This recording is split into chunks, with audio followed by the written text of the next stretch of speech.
বন্ধুরা, আজকে আমি শেয়ার করব সুজির চমচম মিষ্টির রেসিপি। প্রথমে গ্যাসে কড়া বসিয়ে নিচ্ছি 1 চামচ ঘি মেল্ট হলে দেব হাফ কাপ সুজি, অল্প লবণ। ঘিয়ের সঙ্গে সুজি হালকা ভেজে নেব।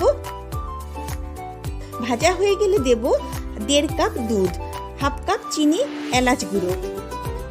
একটু নাড়াচাড়া করে নিয়ে দেব 1/4 কাপ মিল্ক পাউডার। আবারও নাড়াচাড়া করে নেব।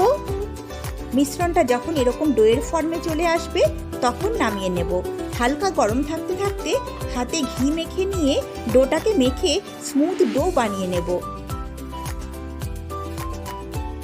তারপর এর থেকে কিছুটা পরিমাণ মিশ্রণ নিয়ে প্রথমে গোল, তারপর লম্বাটে করে চমচম মিষ্টি শেপ করে নেব।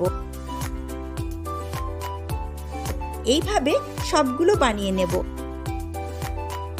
অন্যদিকে আগে থেকে গ্যাসে একটা পাত্রে জল ফুটিয়ে নিয়েছি। এখন এই গরম জলের পাত্রের ওপরে একটা ছিদ্রযুক্ত পাত্র বসিয়ে দিয়ে এর ওপরে একটা পরিষ্কার কাপড় পেতে দিচ্ছি। এবারে তৈরি করা চমচমগুলো এতে দিয়ে দেব। তারপর ঢাকা চাপা দিয়ে 4-5 মিনিট স্টিম করে নেব। অন্যদিকে গ্যাসে একটা কড়া বসিয়ে 1 চামচ ঘি গরম করে নিয়ে দেব হাফ কাপ মিল্ক পাউডার।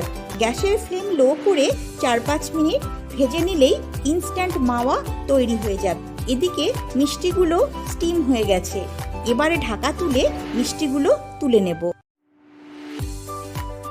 তারপর একটা করে মিষ্টি নিয়ে মাওয়াতে কোট করে নেব।